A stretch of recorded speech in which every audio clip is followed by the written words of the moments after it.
ជាមិនឆើតឆាយពេលមេម៉ាយរៀងនាងខ្ជូតម្លែថ្លៃ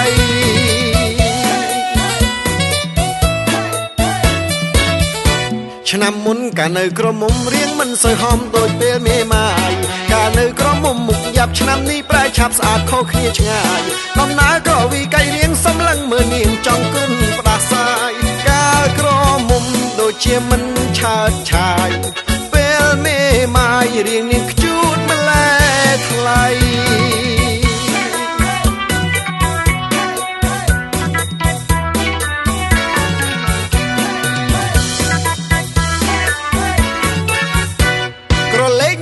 ច្រឡំស្មានតែក្រមុំមកពីកូរ៉េដល់ពេលសំឡឹងមុខច្បាស់គឺជាមេម៉ាយក្នុងភូមិយើងទេមេម៉ាយខ្ជូតស្អាតយ៉ាងនឹងអញចឹងក្រមុំមានតែនៅអេមេម៉ាយប្រឹងឡើងសេរីឲ្យប្រុសវីទាំងខ្ញុំទាំងគេកាលក្រមុំដូចជាមិនឆើតឆាយពេលមេម៉ាយរៀងនាងខ្ជូតម្លែថ្លៃ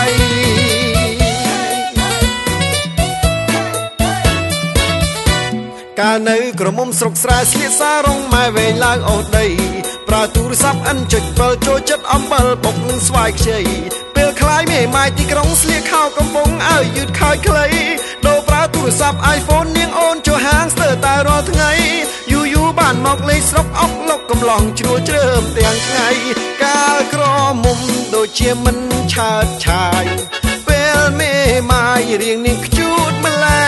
ថ្លៃ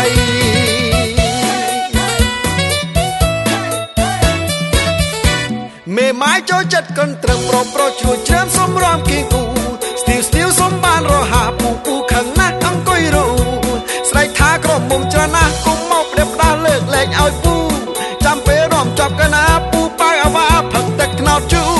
រំចិត្តមេម៉ាយមកខ្ជូតមិនឲ្យរបូតចង់រំឲ្យយូ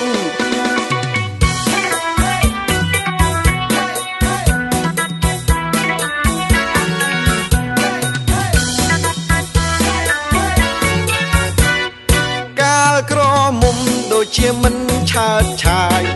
ពេលមេម៉ាយរៀងនាងខ្ជូតម្លែថ្លៃ